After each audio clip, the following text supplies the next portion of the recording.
Greetings, Michael Didier here. Thank you for joining us today. Let's start with a review quiz. I really like these quizzes. These are things that we talked about last week. Remember, last week we spent most of our time in Yasher.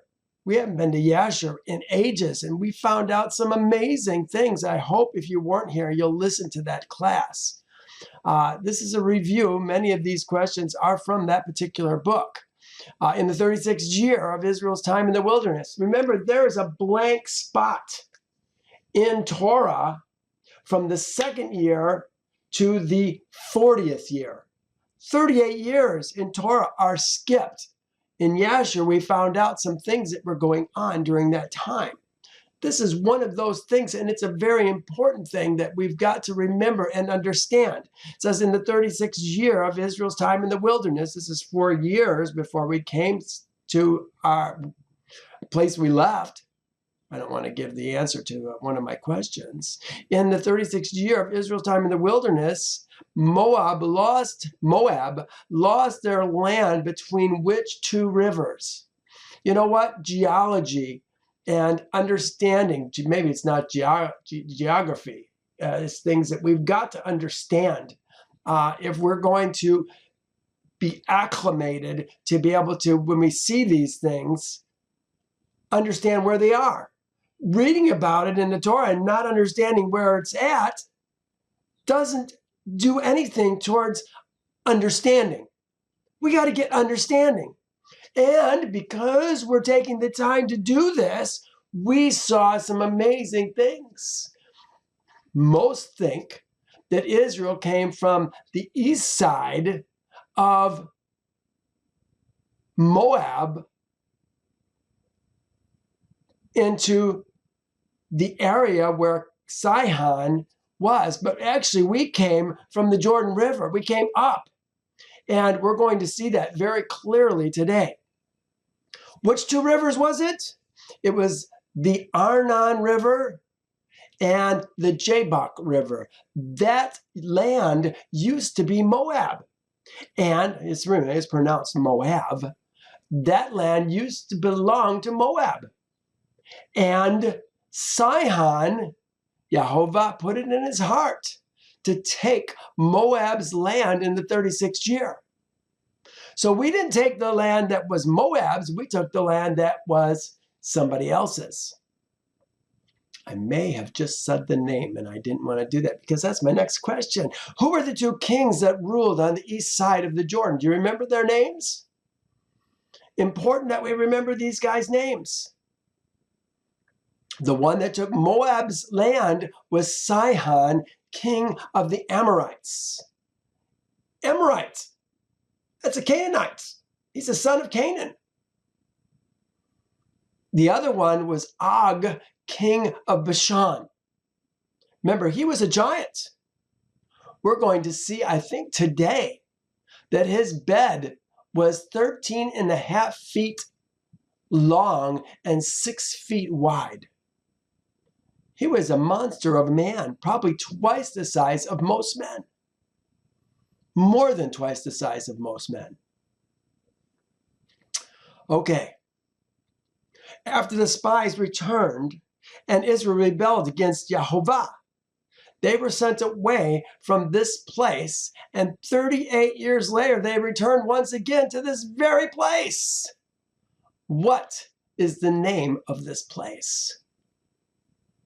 This is the same place that the spies went out from when they went to search out the land. Do you remember? What's the name of the place? Here, I'm going to do this. I can show you these answers very easily. And Carissa was telling me that sometimes this map doesn't come up right away. So I'm going to give it just a chance to pause. Here's the Arnon, right here, Arnon River, and here's the Jabbok.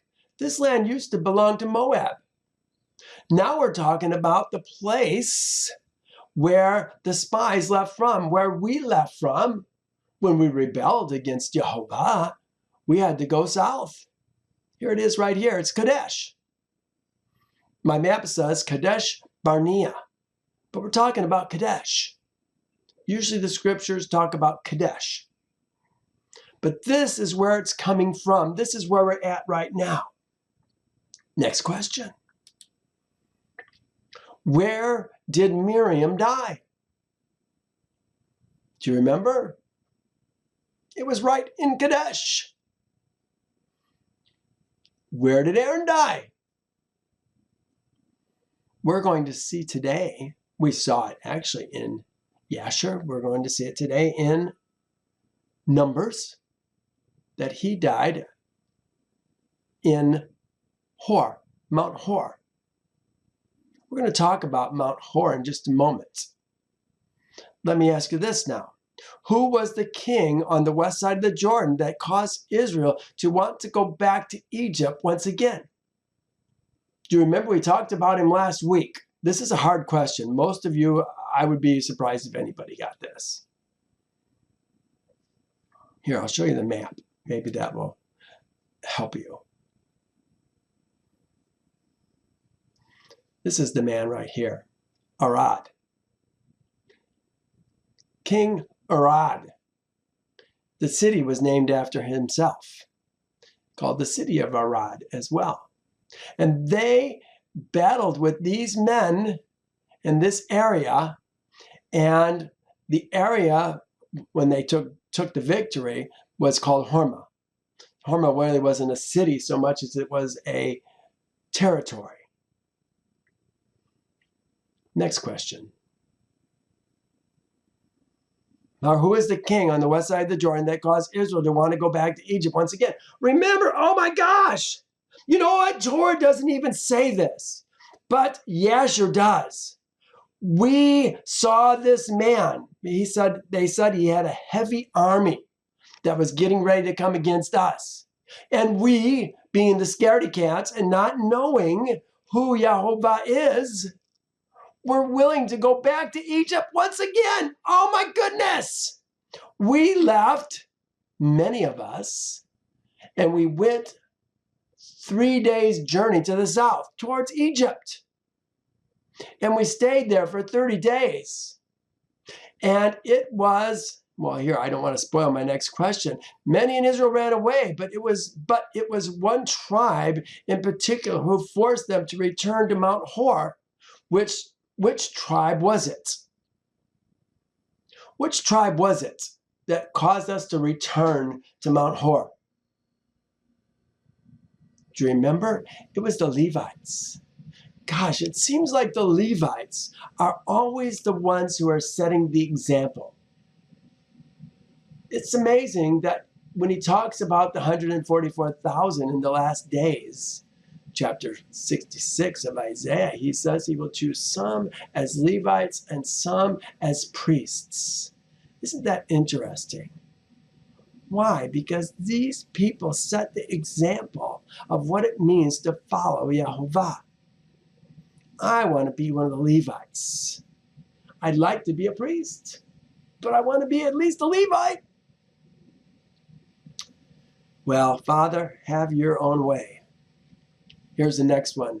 After we crossed the Arnon, we sent messengers to Sihon asking him to let us pass through his land.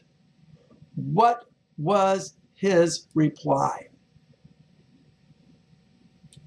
Do you remember? He didn't like the idea at all. He sent an army to attack us.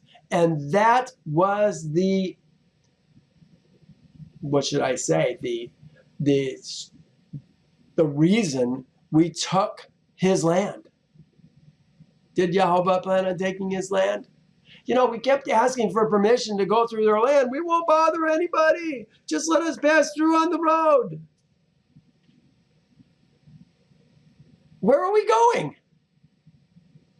Where are we going? I think we were going to the west side of the Jordan. But to do that, we would have to camp where we ended up in they called it the plain of Moab. Do you remember? We were down here. This is where we camped. The plain of Moab, right in here. Abel Shittim, this particular area right across from, and I know it's really hard to see when I have it this close. Let me just move this in a little bit. Here's Jericho. We're at Abel Shittim, and this is the plain of the Jordan. This is where we were camped. Up here in Nebo and Pisgah is where we're going to see, and Peor is where we're going to see that Balaam and Balak are going to try to curse us from.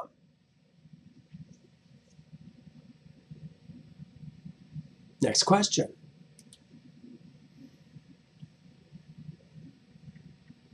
In Numbers 20, so that kind of took care of the things that we covered in Yasher, the high points. In Numbers 20, the people complained against Moses and Aaron about a lack of water. Can you imagine these people are complaining yet again? I think it's absolutely heinous that after 40 years, we were doing what our fathers did and wanting to go back to Egypt. Now, once they bring us back, now we're going to complain about a lack of water. Has Jehovah ever let anybody go thirsty? Has Jehovah ever let anybody go hungry? We're still getting the bread every morning. Well, we're going to see they don't like the bread either. What two things did Jehovah tell Moses and Aaron to do? Do you remember? They're out of water. He told them to do two things. Here's the first one, verse 8. Here it is. Take a rod. You and your brother Aaron gather the congregation together and speak to the rock. Take a rod. No, take the rod and speak to the rock. Remember, we talked about the rod was actually the rod of Elohim that was before the tabernacle. No, that was in the tabernacle before Jehovah. Oh my goodness. Look what they said. Verse 9. So Moses took the rod from before Jehovah. From before Jehovah's face. You could say it like that. What did he do with it? Was supposed to take it and speak to the rock. What did Moses do? Was the next question. Do you remember what he did?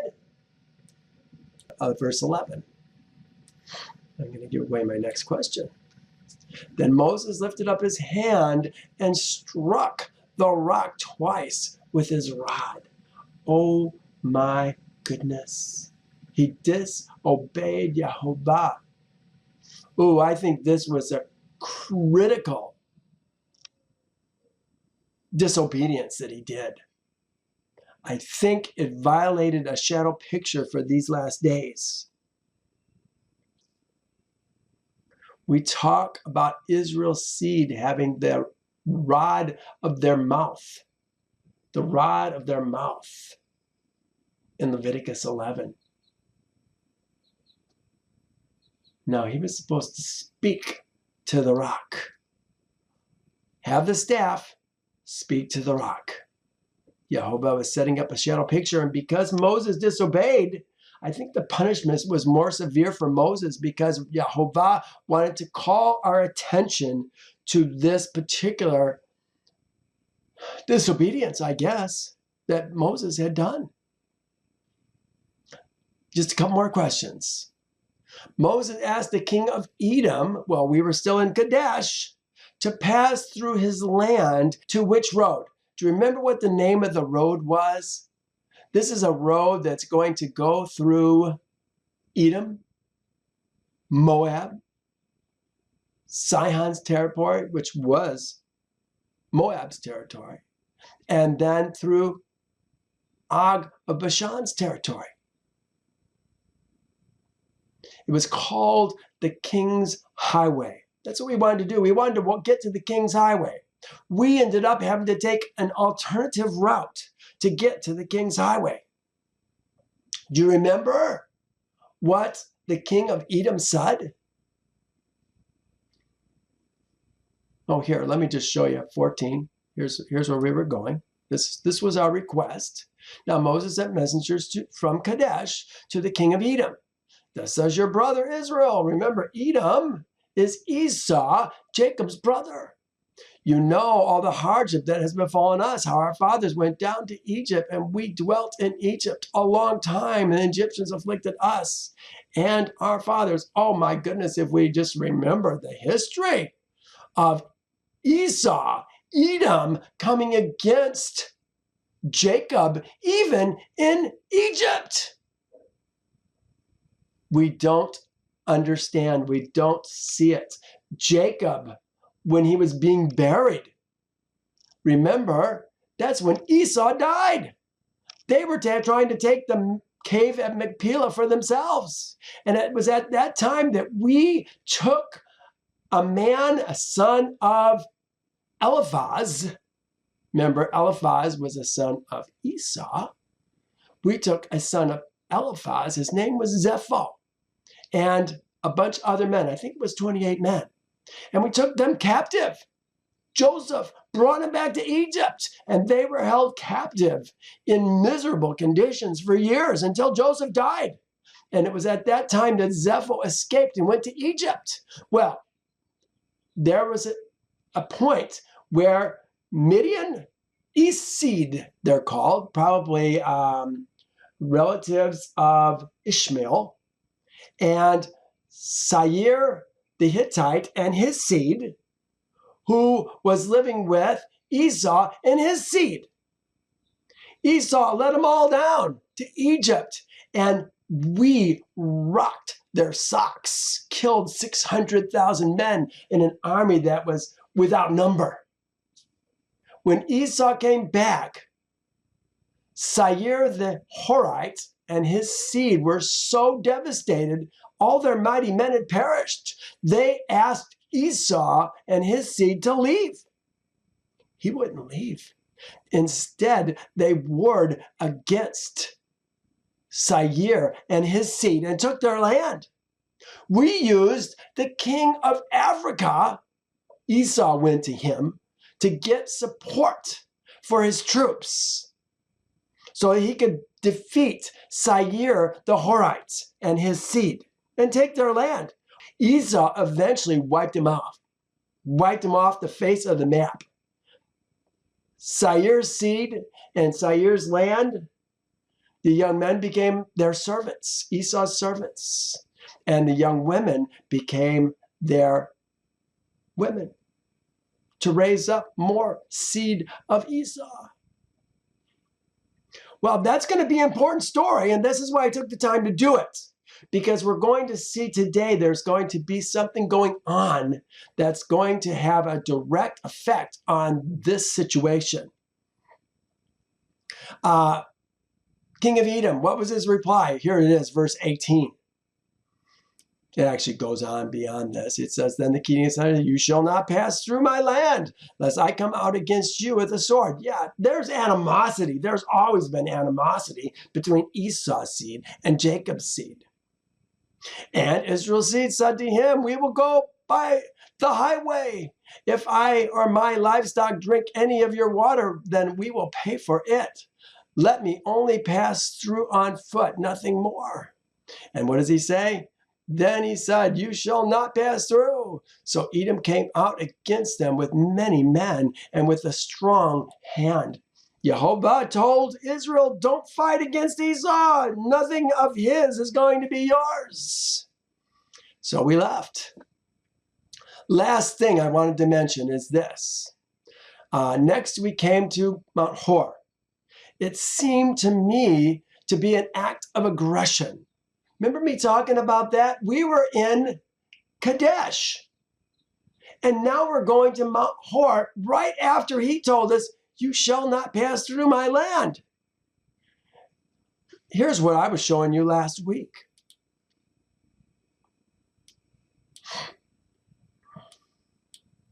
Here we are in Kadesh. Oh, I guess I got to make this a little bit bigger. 75, is that going to do it? Yes. All right. Here is Esau's territory, right here. this is where I was showing you last week, is where potentially Mount Hor is at. They have a question mark there. And what I noticed this week is that there's another Mount Hor. Look at this, Mount Hor, J. Madeira. I think this is the Mount Hor that they were going to. Because if they were going from Kadesh to this Mount Hor, right after Esau said, "You shall not pass through my land," that would be such an act of aggression to come directly at Esau and his seed, wouldn't you think? But going up this direction to this Mount Hor, now that begins to make a little bit more sense. We're going to go from Mount Hor to Oboth. And then we're going to go from Oboth up to Avarim right here. Now it starts to make a little bit more sense, doesn't it? Well, this is where I want to leave you this week. Let's begin in chapter 21. Here we are. The king of Arad, the Canaanite, who dwelt in the south, heard that Israel was coming. Look what they put. On the road to Atharim. On the road to Atharim. I thought, what is that thing? Road to Atharim. I had to search it. When I hear words like this, I want to know more. I know where Arad is at. He was the king of Arad. The cities are named after the main man of the city. So calling the city Arad makes perfect sense. But he was, I would say, a strong man who ruled many cities in that particular area. And he saw us coming on this thing, road to Atharim.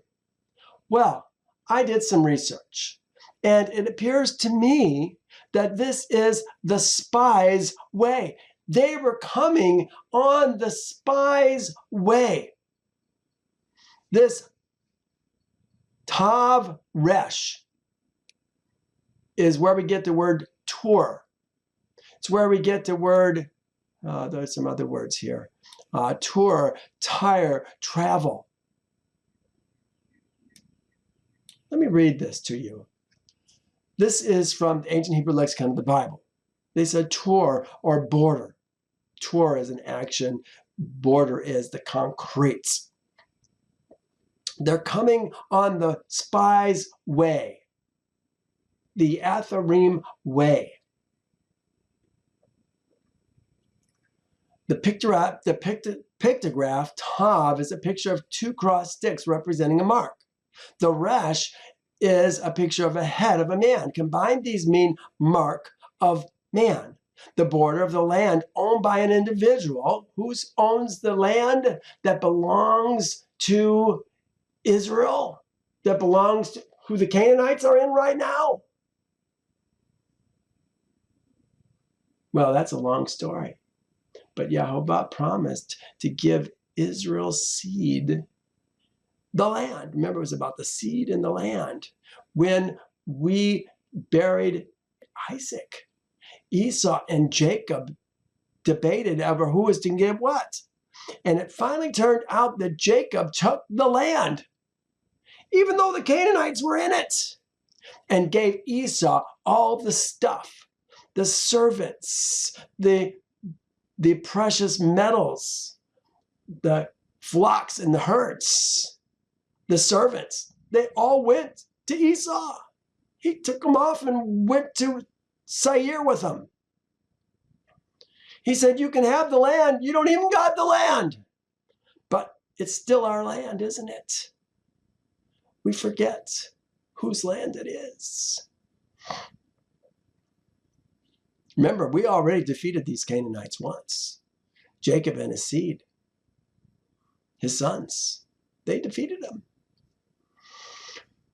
Well, now we're coming back. So this guy sees us coming. He knows that we've been coming. Oh, let me show you a couple of places how that I'm not just making this up. The way of the spies. Look at here's some other people who translate it the same way. This is my translation. Send your men that they spy out the land. Oh no, this is on Numbers 31, using that same word, tor. It's the tav and the resh, that they shall spy out the land of Canaan, which I am giving to Israel's son, Israel's seed. From every tribe of their fathers you shall send a man, every one a leader of his family. Here's how Geneva translated this particular verse. That when King Arad, the Canaanite, which dwelt in the south, heard tell that Israel's seed came by the way of the spies, they fought.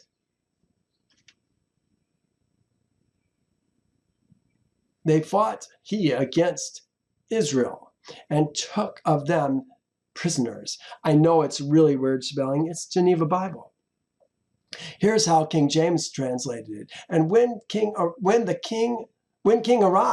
the Canaanite, which dwelt in the south, heard tell that Israel came by the way of the spies, then he fought against Israel and took some of them prisoners. Remember, this is the man who saw us coming and prepared a heavy army. This is the same man that we ran away from for 30 days. He had an extra 30 days to prepare for his battle.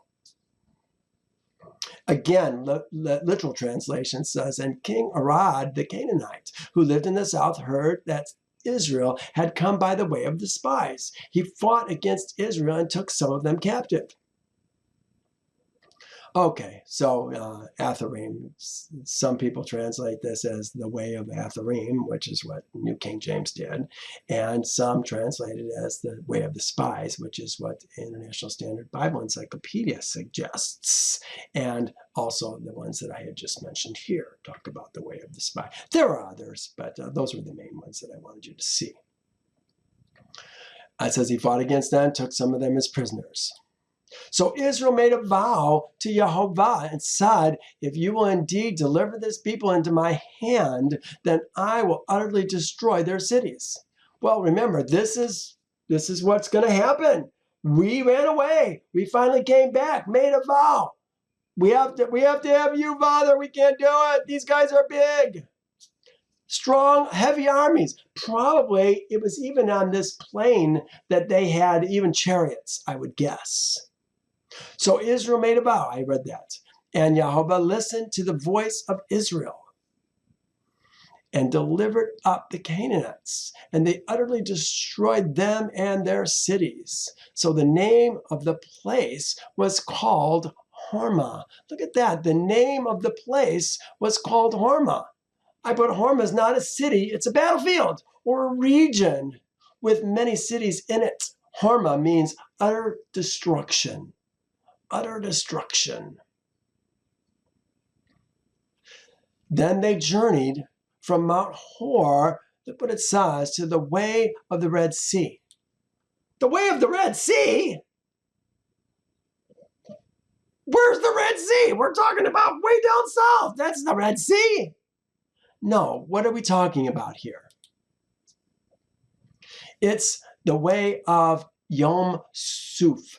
This is the sea's edge, the Dead Sea's edge. We're not there yet, but this is where we're headed. We're going to go to one other place before we go there. But it says they journeyed from Mount Hor by way of the sea's edge to go around the land of Edom. They're going around the land of Edom. You know, most people think they're going around the land of Edom south and then all the way around.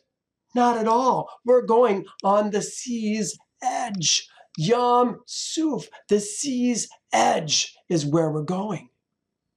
It says, and the soul of the people became very discouraged on the way. Man, this people, I don't know how we ever won anything.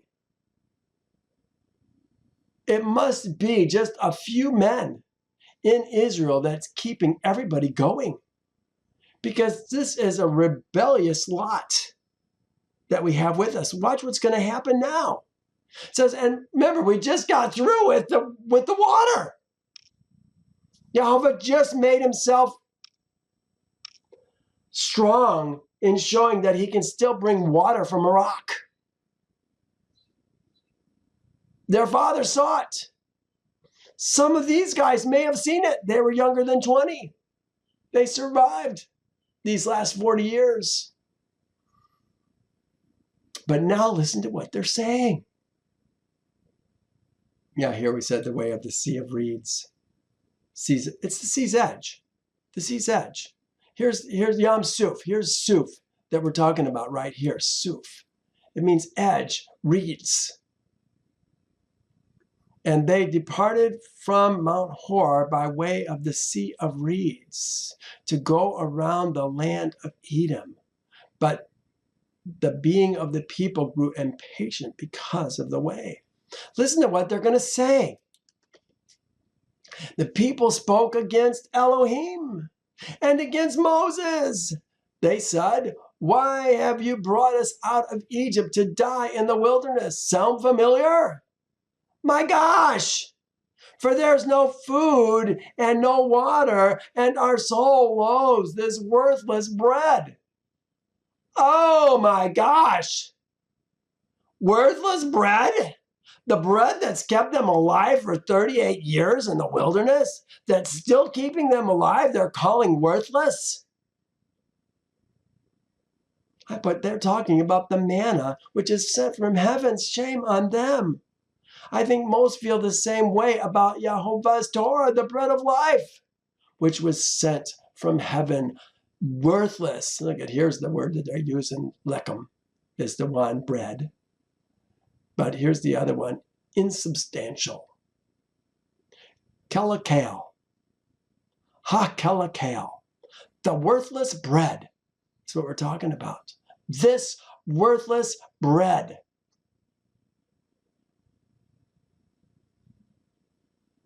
How can we get in Yehovah's face anymore? They're talking about being without water, no food, no water. He just gave us water out of a rock. I mean, just within days. Now we're talking about no water and no bread again? Don't we understand what Yehovah can do? So watch what happens. So Yehovah sent fiery serpents among the people, and they bit the people. What people did they bite, do you think? And many of people of Israel died. Well, look what this says. Yeah, maybe it's still coming a little further down. And the people came to Moses and said, "We have sinned, for we have spoken against Yehovah and against you." This is not the lady people that are speaking against Yehovah and against you. This is the men people. Pray to Yehovah that he take away the serpents from us. So Moses prayed for the people. And Yehovah said to Moses, here's the word, make saraf. It says, make for thee a saraf. That's literally what it says. Make for thee a saraf, a symbolic creature. Saraf, this is the same word that seraphim comes from when we translate as angels, seraphim. But sometimes the Hebrew, serafs, but sometimes the Hebrew plural, seraphim, is used as an angel of the highest order. Yeah, isn't this interesting? This is a seraph. This is not seraphim. This is seraph. But this is very interesting because here's a definition. But look what they're saying. They're talking about the Hebrew plural. The Hebrew plural can mean seraphs, but it can also mean an angel of the highest order. One big, strong Elohim, just like Elohim can be many lawmakers and judges, or it can be the lawmaker and judge. That's how it's usually used. He's making a saraf. He's being told to make a saraf. Make a saraf and set on set it on a pole, and it shall be that everyone who is bitten, when he looks at it, shall live. So Moses made a bronze serpent. Moses made a bronze serpent and put it on a pole. And so it was, if a serpent had bitten anyone, when he looked at the bronze serpent, he lived. This is interesting. I don't know if you remember this particular serpent. The thing they're using here, bronze serpent, is this word right here. Brass. Bronze. I'm not sure what the difference between bronze and brass is. They're both derivatives of copper. Copper's in both of them. The nakash is a snake. Here is nekoshet. Nekoshet. This is what is the brass or the bronze. They say copper. So it's the same thing, brass. Look at, they say brazen, brass. Nakash, nekoshet. The brass serpent. Nakash, nekoshet. And Moses made a nakash, nekoshet and put it on a pole. And it came to pass that if the serpent shall bite a man, look at this. If the serpent should bite a man. How did they say? They didn't even use the word man in here. They said anyone. Wasn't anyone. It was the men who were complaining to Moses about Yehovah. If the serpent, the Nakash, should bite a man, an ish, there are no lady ishes. When he beholds the Nakash, Nekoshet, he lived. Well, this is interesting, and this is so typical. You know, we see something that Yehovah does, and then we make that the focus instead of what Yehovah did. So typical. This is days of Hezekiah. He says, this is 2 Kings 18:4. He, Hezekiah, removed the high places, broke the sacred pillars, cut down the wooden images, ground into dust the Nakash, Nekoshet that Moses had made. For until those days, Israel's seed burned incense to it and called it Nakashtan.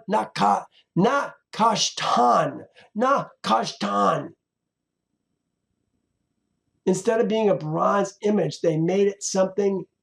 It's worshiping the image.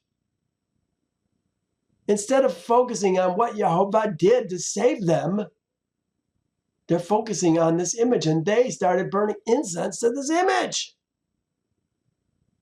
They lost the focus on what Yehovah was doing for them. Nakashtan. Here it is, Nakashtan. This is Easton. A copper, a brazen thing, a name of contempt, a serpent Moses had made in the wilderness. And when Hezekiah destroyed, which Hezekiah destroyed because of the sons of Israel, began to regard it as an idol and to burn incense to it. Oh my goodness. Yehovah is providing deliverance to those who will just look on it.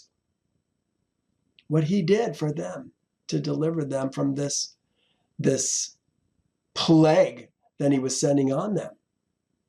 It says, now Israel's seed moved on and camped at Oboth. Oboth. Look at this. Let's go to the map again. Here is Kadesh Berea. We moved to Mount Hor. We were on our way to the edge of the Dead Sea, and now we're coming to Oboth. We don't know for sure where Oboth is. It may be that Oboth is more in this area. This is where I would expect it to be, more here. But they have it here. But it's not down here. We're continuing closer and closer to the Dead Sea. We're going to come up right here. See this path? I don't know if you can see that. I want to get a little bit closer on here. Look at this. Here's Oboth down here. Here's Mount Hor, where we're at. We're going to go up this path right here to Ye-Avarim, to the valley of Zerad, and then over to cross the Arnon. That's our goal. That's where we're headed right now. So there's Oboth. Now, it says, and they journeyed from Oboth and camped at Ye-Avarim in the wilderness. This makes it sound like a place where it wasn't. It makes it sound like it's east of Moab. I think we've got to understand this differently. This is how I wrote it. Came before Moab in the east, before the rising sun. It's the east of where they're at right now. It's not the east side of Moab. We've got to get a better understanding of this because it's the west side of Moab, but it's the east that we're heading towards right now. I put here we came to the King's Highway. So look at this. We came, I want to go back to my map. Remember we were talking about the Yam Suf, the sea's edge. We came along the sea's edge and we came to Ye-Avarim. Ye-Avarim, there's a path going right up here. I'm wondering if Ye-Avarim was a city of strength to guard the way of Moab, way into Moab from the sea on this path. Could that be? It says that we're going next to the valley of Zerad. The valley of Zerad. This is the low point right here. There's the brook of Zerad. The high point is on these heights that are following both sides of this river. They're coming to the valley of Zerad. Let's take a look.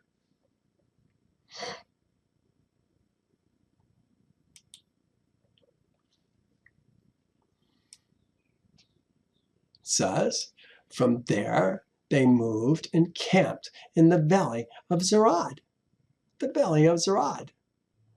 Here they said, they kind of said what I said, came before Moab in the east before the rising sun. And they journeyed from, this is the Jewish Publication Society, I don't know, something like that. And they journeyed from Oboth and pitched at Ye-Avarim in the wilderness, which is in front of Moab toward the sun rising. This is the direction that we're going, is where the sun is rising. We're going to the east.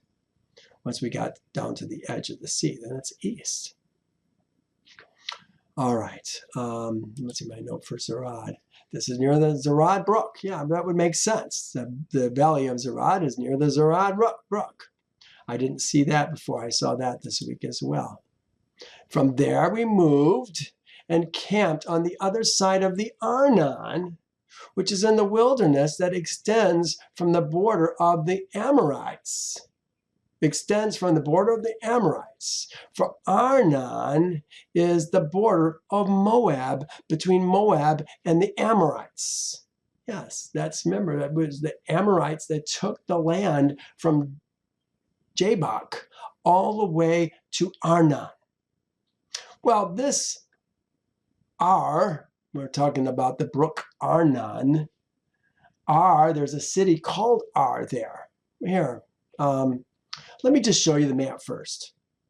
Yeah, it just goes back and forth. There's so many things I want you to see. Where is this place Ar? And is Ar related to Aroer?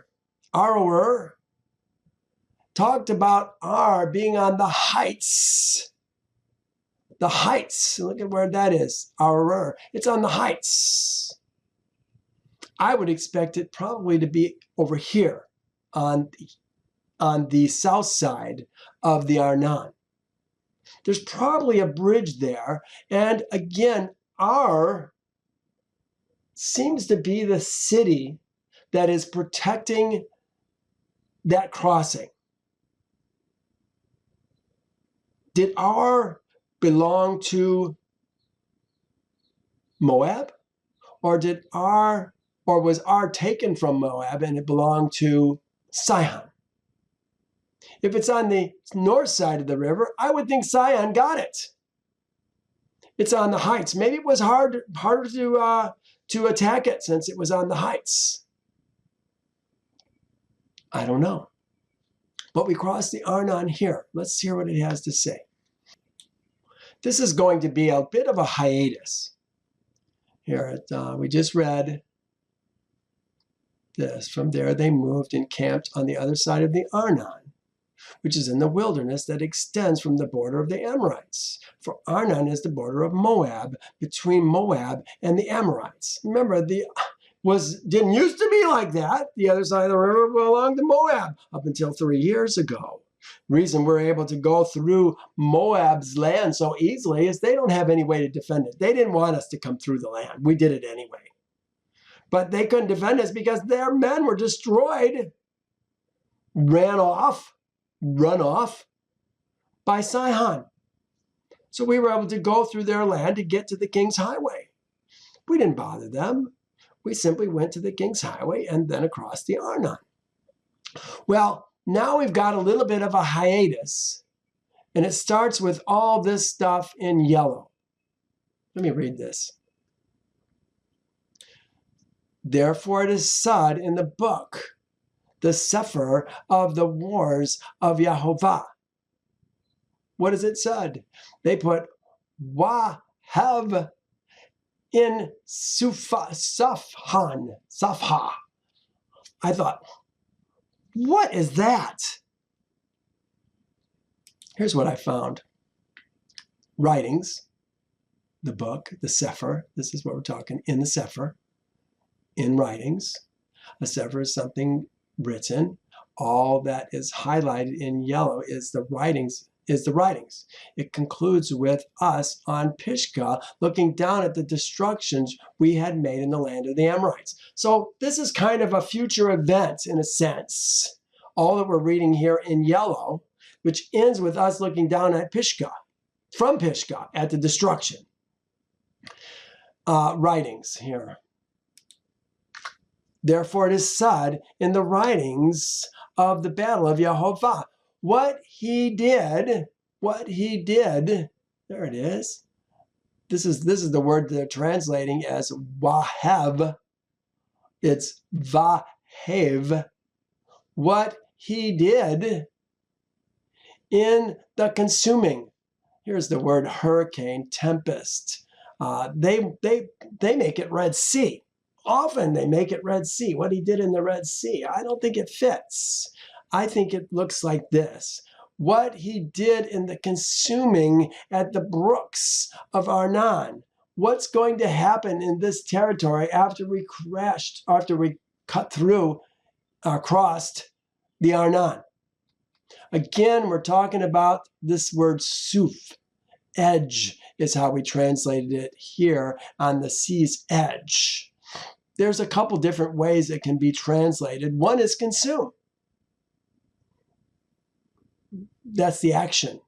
Read can be a concrete of this word, but so can this, it can be translated as edge. The edge of the Yam Suf, the sea's edge. But here I think we're talking more about this, consuming. Eat with lips. Remember, Israel is going to eat up Sihon like the ox eats grass. Wow, that's pretty easy, isn't it? I see our horse eating grass. Just rips it right out. No work involved in that, is there? And she can do it all day long. Here, some other people saw what I saw, what thing he did. Let's see right here, what thing he did. This is Geneva. Here's the King James. Also said what things he did. They both say in the Red Sea. I don't think that's right. We're not talking about the Red Sea. This is not Yam Suf. What he did in the Suf. In the consuming.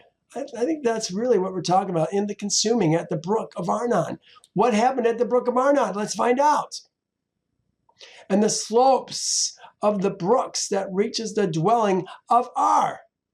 Hear that? It sounds like Ar is on the slopes of the Arnon and lies on the border of Moab. Okay, does this picture have Ar on the border of Moab? Let's take a look. No, the border of Moab is the Arnon. I think we're talking about Ar. I think that's the Ar that we're talking about because we're going to battle Sihon in this plain right here, this wilderness, called the wilderness of Kedemoth. Here's Kedemoth, the wilderness of Kedemoth. We're going to defeat him at Jahaz. Go back. From there they went to Beor, which is the well where Jehovah had said to Moses, gather the people together, and I will give them water. Then Israel sang this song, spring up, O well, within my soul, spring up, O well, and make me whole, spring up, O well, and give to me thy life abundantly. Spring up, O well, all of you sing it. The well the leaders sank, dug by the nation's nobles. The leaders sank, nation's nobles. I think this is probably wells dug by Moab than taken by Sihon. It says, by the lawgiver with their staves. Lawgivers, probably, and not lawgiver. And from the wilderness, they went to Matana,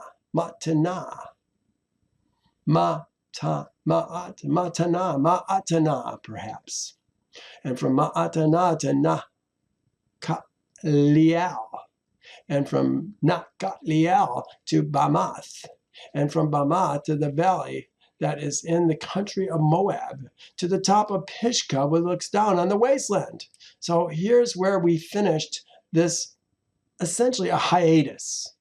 Now look what it says. Then Israel sent messages to Sihon, king of the Amorites. Where are we when this is going on? Yashur has us at that town that we were just talking about, Kedemoth. Right here, Kedemoth. Saying, let me pass. Oh, here, let me see what my note says. Yeah, okay, so this is skipping down from 13. This was an interruption. We crossed the Arnon between Moab and the Amorites. Then Israel sent messengers to Sihon, king of the Amorites, saying, let me pass through your land. We will not turn aside into the field or vineyard. We will not drink water from your wells. We will go by the king's highway until we have passed through your territory. So where were they going? They were going to Og, king of Bashan, because that's where they're going to leave. When they leave across the Jabbok, they're going to be in Og, king of Bashan's territory. Was that their goal? No, I don't think it was. I think that we were asked, we were being polite, I guess, but I think we were expecting that we were going to be attacked by Sihon. But Sihon would not allow Israel to pass through his territory. So Sihon gathered all his people together and went out against Israel in the wilderness. And he came to Jahaz and fought against Israel. And Israel defeated him with the edge of the sword and took possession of the land from Arnon to Jabbok. There it is, from Arnon to Jabbok. This was the old Moabite land. Now it's going to be our land. We took all of his territory. But now, so Israel took all the cities, and Israel dwelt in the cities of the Amorites, in Heshbon and in all its villages. Remember, Heshbon was the capital city of Sihon. It was the capital city of the Moabites before that. For Heshbon was the city, well, here it is right here. For Heshbon was the city of Sihon, king of the Amorites, who had fought against the former king of Moab and had taken all his land from his hand as far as Arnon. This is telling us what happened in the past between the Amorites and the Moabites. Yes, this has happened 3 years before. 4 years before. This is the 40th year, and we're in the 36th year right now. I'm sorry, we're in the 40th year right now, and it happened in the 36th year. Therefore, those who speak in Proverbs, therefore, those who speak in Proverbs say, come to Heshbon, let it be built, let the city of Sihon be repaired. For fire went out from Heshbon, a flame from the city of Sihon. It consumed Ar of Moab. Here we're talking about Ar of Moab was taken. I think Ar was on the other side, and it wasn't Ar, it was Ar. The lords of the heights of Arnon. Ar was on the heights of Arnon. These same men, those who speak in Proverbs, go on saying, woe to you, Moab, for you have perished, O people of Chemosh. Their God, he has given his sons as fugitives. We'll talk about that in a moment. And his daughters into captivity. He's made his sons, Chemosh's sons, run away like fugitives. His daughters he brought into captivity to Sihon, king of the Amorites. But we have shot at them. Heshbon has perished as far as Dibon. Then he laid waste as far as Nophah, which reaches to Medeba. This is what do they call them? The men those who speak in Proverbs. Oh, this got me on a huge search last week. I want to show you some things. This is pretty neat.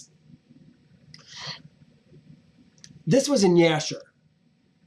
And this is what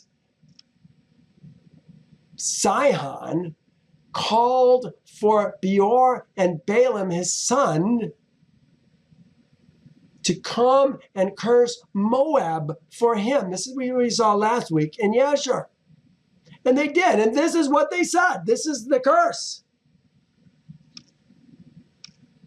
You have perished, all people of Chemosh.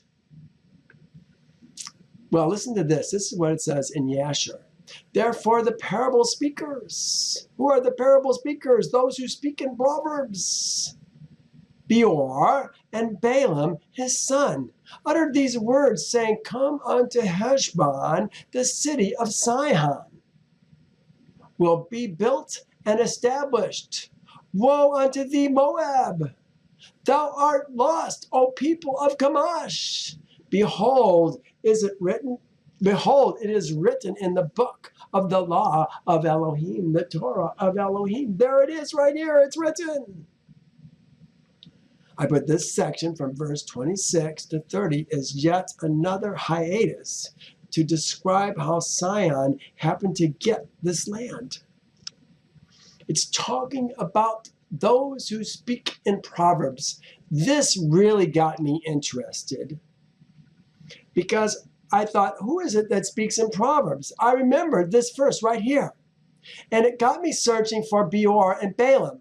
And I thought, man, this guy Balaam has been around forever. We saw him when he was 15 years old in Africa. Do you remember he was with the king of Africa? This is after Joseph died, after Zepho had gone to Africa. We're going to see that place is also called Nineveh. And Zepho, tried to get the king of Africa, I forget what his name is right now, we'll see it in a second, to go to Egypt and fight Israel's seed. He wouldn't do it. He heard what they were able to do, and he wasn't going to be a part of it. But finally, Zepho got him to do it. And so with that background, I wanted to show you some things.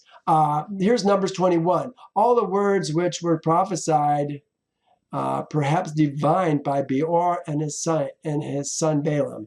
The Numbers 28. Okay, 27 through 30 are all the words which were prophesied, perhaps divined by Beor and his son Balaam. You know, it seemed like Balaam has some kind of a relationship with Elohim.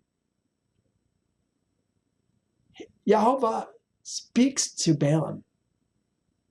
It was Jehovah who moved Sihon to take Moab's land in our 36th year in the wilderness. We read that last week as well. He brought Balaam to do it. Well, I wanted you to see this. I got really interested in Balaam and, Beor and his son Balaam. Just because they've been around for so long, how does that happen? More than the time that we were in Egypt. These guys have been around. And if you're of the opinion, it's an erroneous opinion, that we were in Egypt for 430 years, then this makes even less sense. How can this be the same Balaam? But if we understand that we were only in Egypt, Jacob's seed in Egypt for 210 years, well, that makes a little bit more sense, but that still means that Balaam is over 200 years old. Doesn't make sense. People weren't living that long in those days. I put this. This is how I'm starting this section. This is my Balaam. Who is he? Section on my topic notes. Let me read this to you. I think you'll find it interesting. We will see that there are two men named Beor who have sons named Balaam. Isn't that interesting? You know, is this a way that this particular family tried to give themselves, how should I even say it, divine life walk lasting this long? I want to show you some things that I found relating to Beor and Balaam. It's going to actually start with this man, Zepho, the man who is the grandson of Esau, who is taken captive by Joseph and brought to Egypt. Look what it says. And Zepho, the son of Eliphaz, the son of Esau, and his men were still slaves in Egypt to Jacob's seed, and their pains increased. This is when Joseph was still alive. After Joseph died, these men escaped. They went to Africa, to Janeas, the king of Africa. Look what it says. And Esau's seed would not listen to Seir's seed. Remember I said there was a great war between the east seed, Seir's seed, and Esau's seed. They came to fight us in Egypt with that innumerable army, and they lost 600,000 men. These guys, when they came back, Seir's seed wanted Esau's seed to leave because they were weak. They wouldn't leave. And Esau's seed made war with Seir's seed. And Esau's seed asked this man, Janeas, king of Africa, to send reinforcements. He sent men, and then he sent cavalry to fight Seir's seed. They finally won.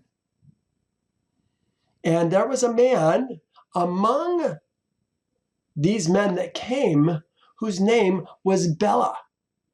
Bela, we're going to see, is going to be the older son of whose father's name was Beor. Same family. Isn't that amazing? Listen to this and watch what happens. And Esau's seed would not listen to Seir's seed, and Seir's seed considered to make war with them. And Esau's seed sent secretly to Janeas, king of Africa. The same is Dinhabah. Dinhabah, the king of Africa, the same as Dinhabah. Remember that word, saying, send us some of thy men, and let them come unto us, and we will fight against Seir, the Horite seed. For they have resolved to fight with us, to drive us away from the land. Now this is going on in Genesis 36. Genesis 36 is going to describe Esau, the family of Esau, and his sons who was born to him, Eliphaz, and where all these men of Edom are coming from. Here's what it says in there. The first king. Now these were the kings who reigned in the land of Edom before any king reigned over Israel's seed. Look at who the first one is. Bela ben Beor reigned in Edom, and the name of his city was Dinhabah. Bela, son of Beor, the older son of Beor, who is Balaam's father, who's not yet been addressed yet, he's going to be addressed in this next section, is coming to fight and reinforce Esau's seed against Seir's seed. These guys are going to say, finally, well, here it is right here in Yasher.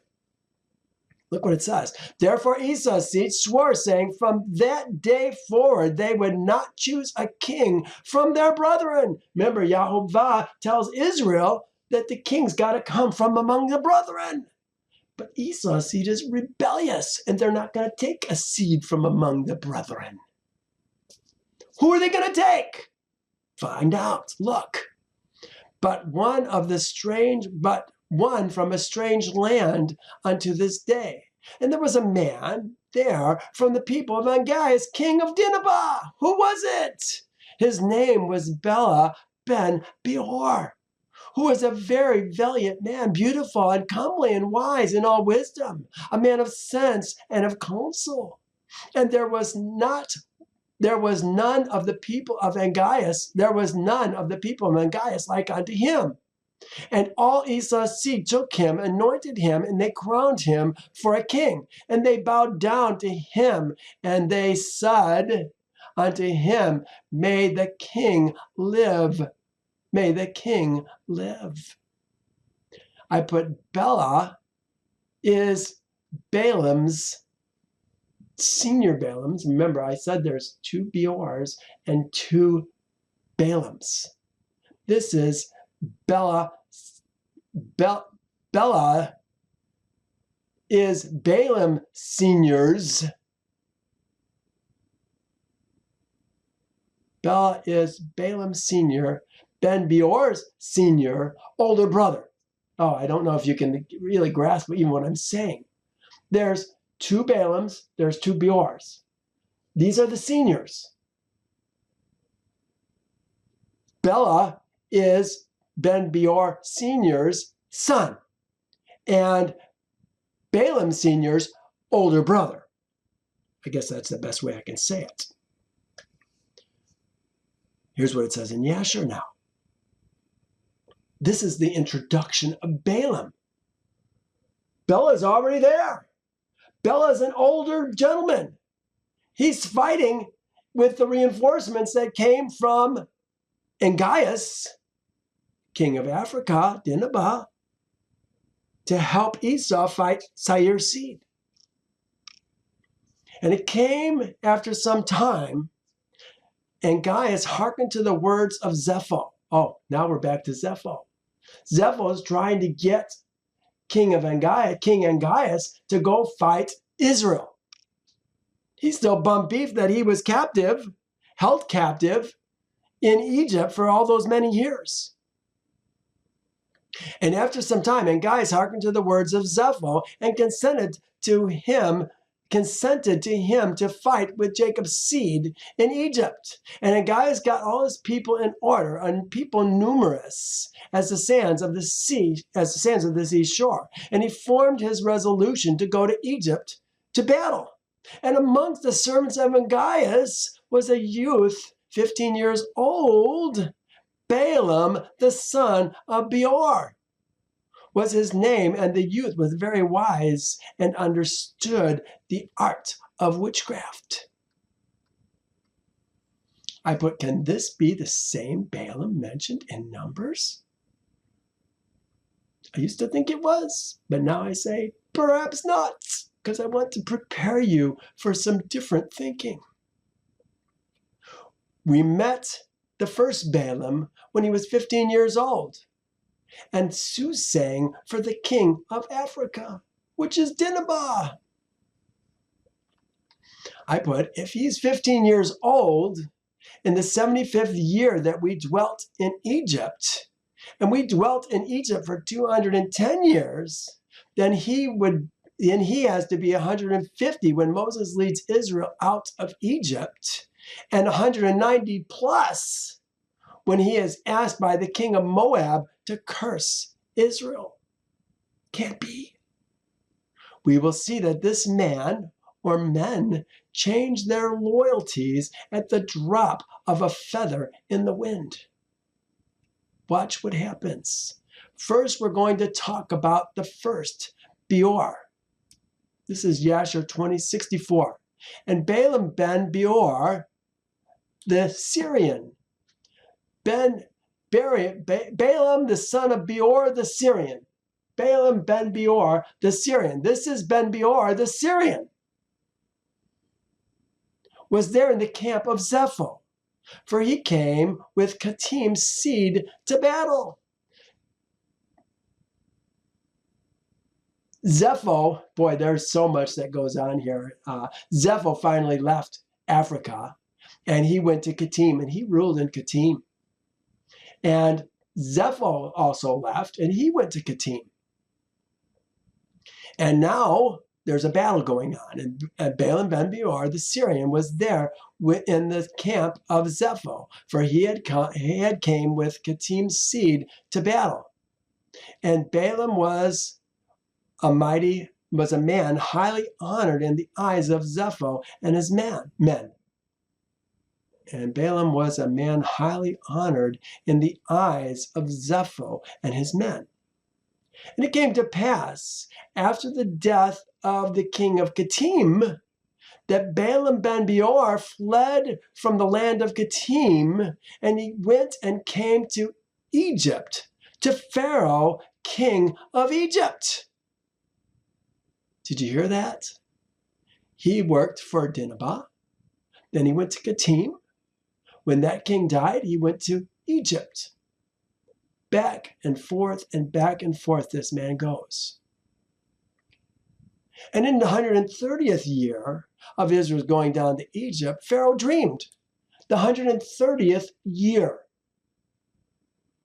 This is 80 years before we're going to leave Egypt. What's his dream? Balaam is going to be the one who's going to interpret the dream, and here it is. And Balaam ben Beor, this is still Balaam ben Beor Sr., answered the king and said unto him, this means nothing else but a great evil that will spring up against Egypt in the latter days. For a son will be born to Israel, who will destroy all Egypt and its inhabitants and bring forth the Israelites from Egypt with a mighty hand. Wow! This is Balaam. He's seeing these things crystal clear.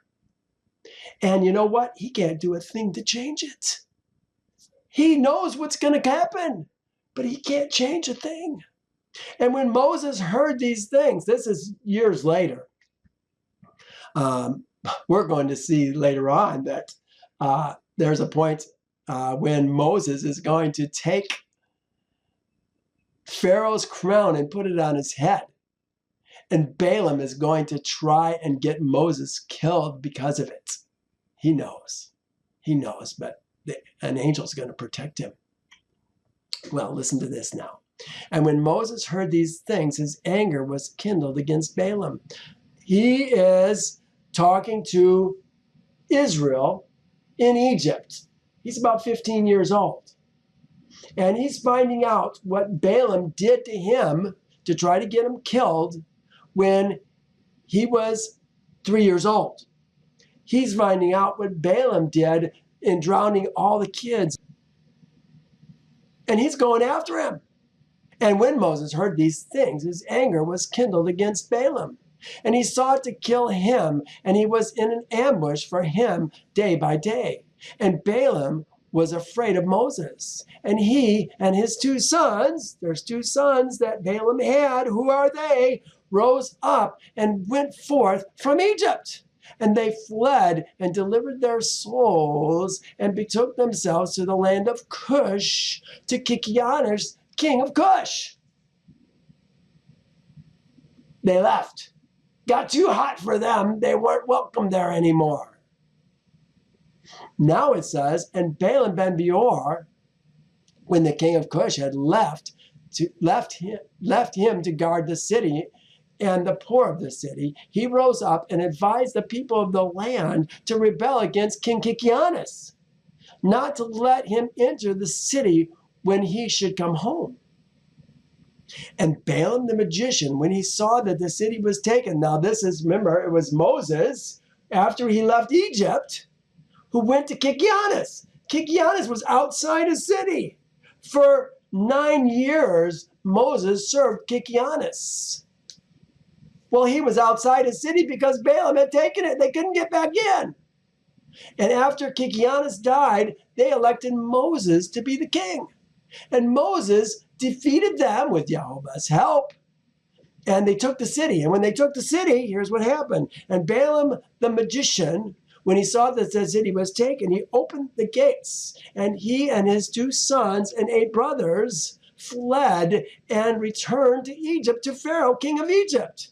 Look what it says. They are the sorcerers and magicians who are mentioned in the book of Torah, standing against Moses when Jehovah brought the plagues on Egypt. Who are his 2 sons? And when they had gone, Pharaoh sent for Balaam the magician and Janeas and Jambres, his sons, and to all the magicians and the conjurers and the counselors which belonged to the king. And they all came and sat before the king. Who are the sons of Balaam? Janeas, and Jambres, his sons. Now, look what it says in 84. This is what got my attention and got me looking through all of these verses, everything that had Balaam and Beor in it. And Sion sent messengers to Beor, son of Janeas. Did you hear that? To Beor, son of Janeas. Who's Janeas? Well, here it is. Son of Janeas, son of Balaam. Beor, son of Janeas, son of Balaam, counselor to the king of Egypt. Balaam is the counselor of the king of Egypt, who has a son named Janeas, who has a son named Beor, who's going to have a son named Balaam. There's 2 Beors and 2 Balaams. Oh my gosh. Watch. To curse Moab in order that it might be delivered into the hands of Sihon. And the messengers went and brought Beor ben Janeas, not Beor. Well, the other one doesn't have a Beor. We don't know who that Beor's father is. This is the senior. This is the junior. Beor ben Janeas. And Balaam, his son. This is Balaam Jr. So Beor and Balaam, his son, came to the city of Sihon, and they cursed Moab and their king in the presence of Sihon, king of the Amorites. Isn't that interesting? Remember, the first king was the king, where did they say it? They talked about Beor the Syrian. Where do we see Beor the Syrian? Oh, there it is. And Balaam ben Beor the Syrian was there in the camp of Zepho. This is senior Beor, not junior Beor. Now we're down to junior Beor. Then he, Balak ben Zippor, this is the new king of Moab. Remember, Sihon killed the old king of Moab, sent messengers to Balaam, the son of Beor, at Pethor. This is Balaam Jr., not Balaam Sr., which is near the river in the land of his people's seeds. Apparently, Balak ben Zippor was also from the same part of the world, Pethor, saying, look, a people have come from Egypt. See, they cover the face of the earth and are settling next to me. He is afraid. Well, this is when I began to realize there's 2 men named Beor who had sons named Balaam. Here's a genealogy that I put together that I thought might help you understand this more easily. This is Beor, the Syrian. He had 2 guys, Balaam and Bela.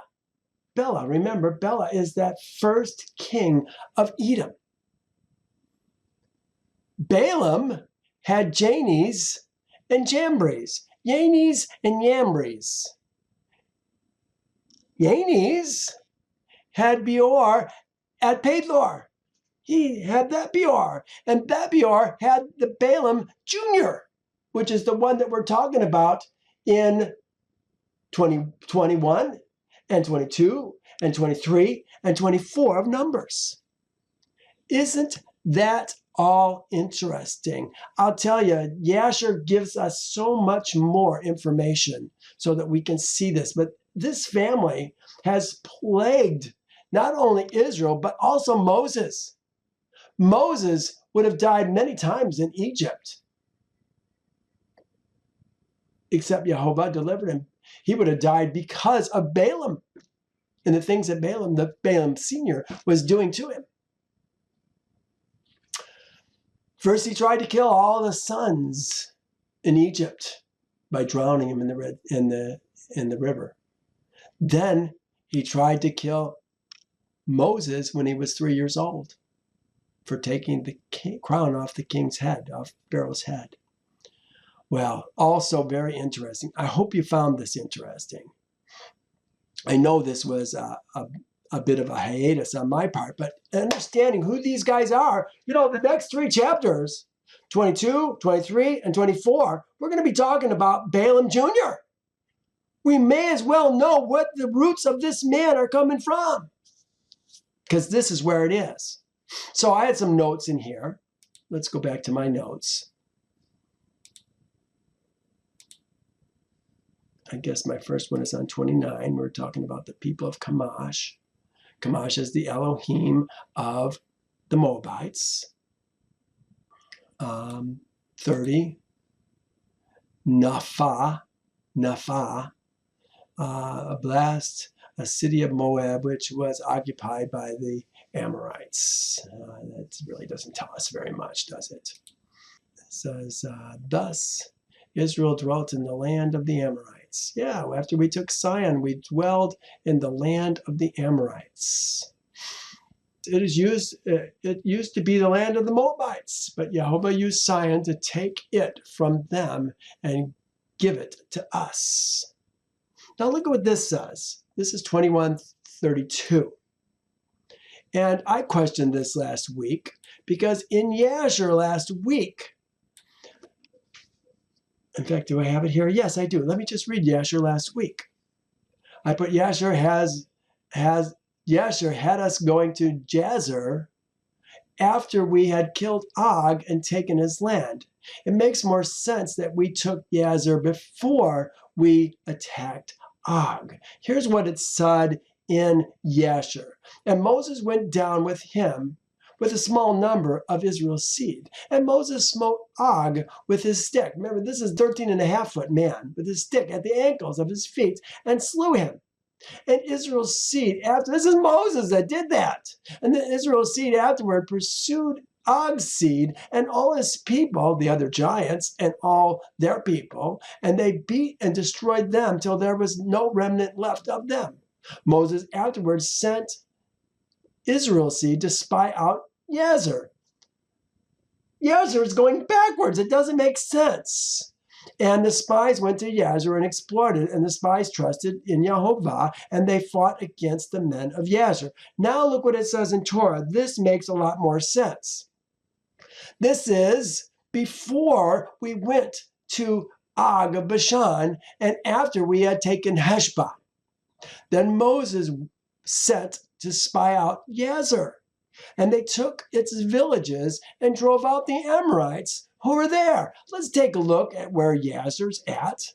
Here's Heshbon, right here. Here is, she's way up here, Idri. Idri is where we're going to fight Og. But we're still on this side of the river, Jabbok. We haven't crossed the river yet. Here is Heshbon. We just talked about what those who speak in Proverbs say. And then we're going to go to Jazer. Ja'azar. This has got to be the place. On our way to where? To Bashan. To fight Og. Look what it says. Then Moses went to spy out Jazer, and they took its villages and drove out the Amorites who were there.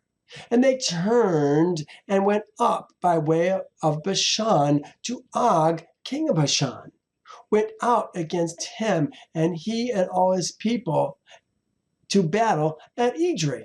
I just showed you Idri, right on the river up there.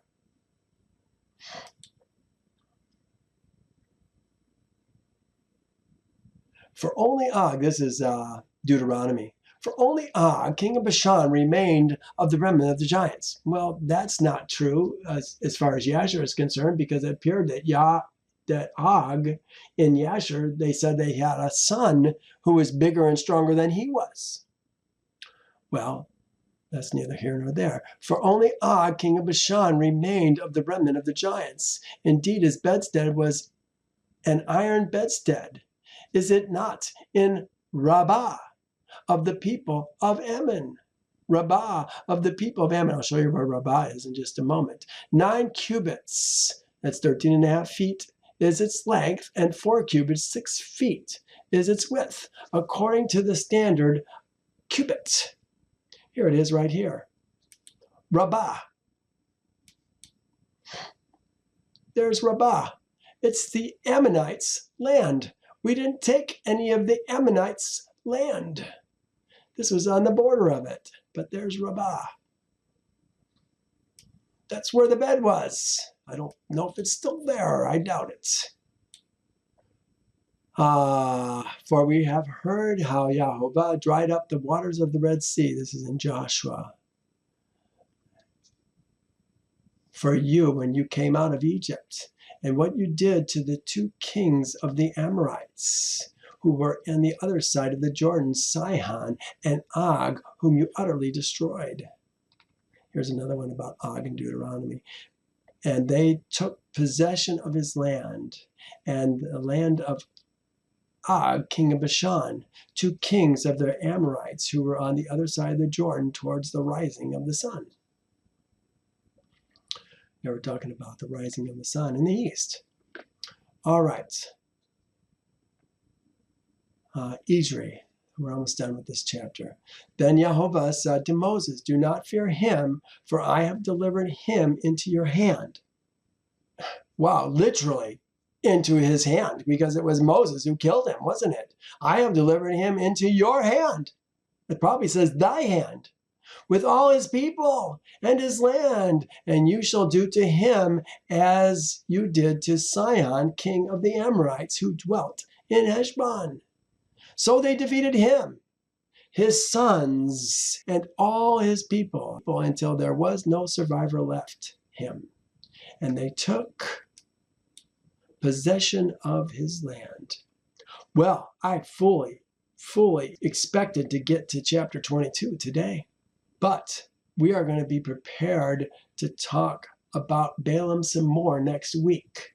I hope that was a good introduction to Beor and Balaam.